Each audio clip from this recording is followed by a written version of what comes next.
Hello my people, this is Igbo TV. Enwe video JPAC imelo ebe 1 hour or 2 hours ago. See why ejiwe na-eri ji na asa di Igbo land nke afọ esokwu n'Igbo tradition. Anyway, watch this video before answer the okwu because the okwu nwere gịnị answer. Iri ji outside the Igbo land or part of tradition omenala Igbo. I need answer here. Can we mark and say to you because of Guinea? Now the thing I never go on a aka. I need answer before I will say what I will say. Iriji outside Igbo land or part of Igbo culture or part of Igbo tradition. Unu na-egwu omenala Igbo achọrọ m ka nnu dị asịsa because amara m ebe na mara ama akọ ji ịkọ ji from year to year iwetegwu ego nye mpa gị ma ọ bụ mma gị nọ na village ka ọ kọnye ji na ana ịkọ ji na ana ịpụta na Lagos si na-eri ji Ọkwụ na afụgo ya ọ si iri ji out of Igbo land or Igbo tradition. Number 1, ọ kwesịrị iji onwe ekele ife bụ tradition.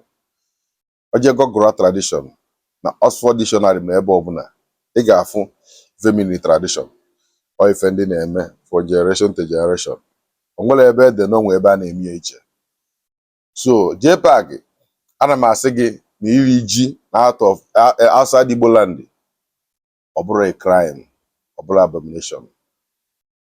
Ndị a na-eriri ji bụ ndị Igbo, ọ ndị Igbo na-eri ji afọ a na-eri bụ na Igbo ka esi ebupụta ya. Ọ na-anọ Malaysia iri ji anyị for an Igbo ka esi ebupụta ya.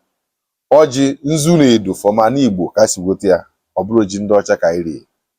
Anyị egotara ji na Malaysia, anyị bugotara ya ebugota. And ife bụ iri ji bụ obodo ọbụla igwe na-ebu ụzọ eri ji. Ma ọ bụrụ obodo enwere igwe enwere ike ọ bụrụ onowu. Politi ha na ji obodo niile ebe ọbụla ịnọzi bụ onye obodo a iri ji. Onye akpata a na-eri ji. Obodo ọbụla eribe ji onye afọ ara ekwu eri ji. Ọbụna like mba ọ na-anụ Malaysia anyị ri ji nyaa. O nwere some people bụ ndị Anambra steeti anyị obodo fe eribe ji fesoro rivi ji faka na-eche ka igwe obodo fa ka obodo fa rie ji, then they have right to eat. Ọ na-aka o si dị ọbụla aja ife obodo mụ erigbo ji. So I dị entitled in obodo a nọ na-ari ji and representing my culture. Igbo culture ga-adịgide. Isi na Igbo enwere tradition. My brother Igbo nwere tradition. All duto niile na-eju ka I believe n'ụka bụ ọla ọrụ. Yes, okwu onye na-azụ onye. Mana ajụa nga ajụjụ. Ekwesị ka ebutara anyị Roman Catholic n'ala Igbo. Ndị Romans from Roman budatara anyị Roman Catholic. Anyị n'aka.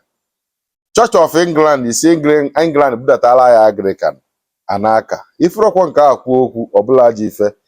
Iju ọkwa ekwesịghị ibute ya nọ na ndị Igbo jezere na mba na-erizi ji na-egosi their tradition. Efi ọlụ. Ọ Facebook na-akwụ gị ụgwọ amonetize go ya live stream ad onye akpata ije eme ife a. My brother, ebele short mgbe ụfọdụ isi n'ịbụ onye Anambra steeti ifele a na-eme m. Isi n'ịbụ onye ụkpọ ifele a na-eme because ile eme ka ndị Anambra. Isi nọ ndị Imo steeti na-eti mmụọ na Lagos. Ndị Imo steeti na-akpali ụfọdụ ka nwe ọgụgụ isi. My brother, too much of everything is bad. Roman Catholic si all the way for Roman bunata na village be nna itinye their signboard St. Paul Roman Catholic ụkpọ enwecha many ife ọkwa ọlụ. Anglican Church of England ebugote ya n'obodo nna yi. Eju ọkwa nwaanyị eji wee ebugote ya efori ọlụ. Ndị Igbo ejezie mba jezi iri ji efu ya na ekwesịrị. So onye Igbo ya echebegodu ọ bụrụ onye Igbo n'obodo oyibo ka 10 years 8 years o chebegodu after 10 years ọ nata ka o wee rie ji. Mana ịma na ji bụ a na-eme o nwere season eji eme ya. Ji nwere season eji eme ya. Ọ bụrụ onye ọ na-anabata n'Ọgọst ya bụ Ọktoba. So ndị Igbo iri ji na outside Igbo land is not a crime. Anyị na-showcase our tradition and our culture. Ndị ọzọ na-achọkwa ka a na-eṅomi. Ndị ọcha na-alike ya. So my brother, iri ji out of Igbo land ọ bụrụ a crime.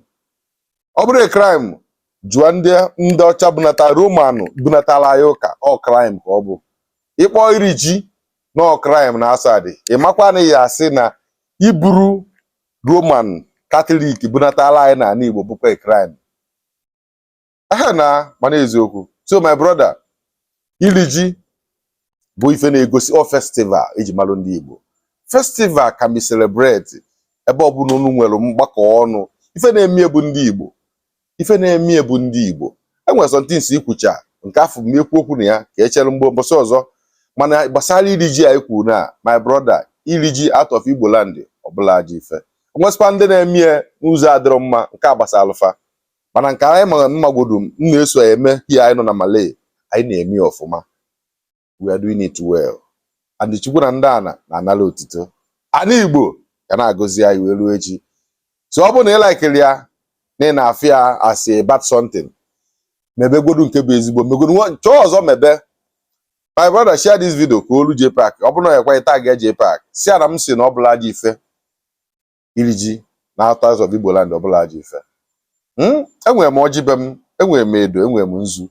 Nnọkọta nwe ni ọjị kpọkwuo Chukwu okike abịa okwu ndị mbụ na ndị egede. Kpọkwuo nna m na ọnọzi. So ya sị m mee maka na mụ n'obodo a ma ekwesị m ịga ọjị. So m mechelu mgbe nna luo Naijiria m wee gọba ọjị. Ndị Igbo na-atị n'usi na ọ nọọla ọfịa na ọlọ nọ n'ụlọ. Ọ nọrọ ụlọ na ọlọ nọ n'ọfịa.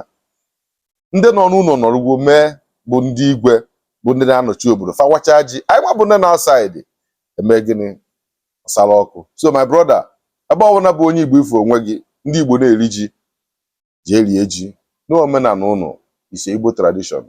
And the tradition bụ ife toto otolu ọnwa toto otolu.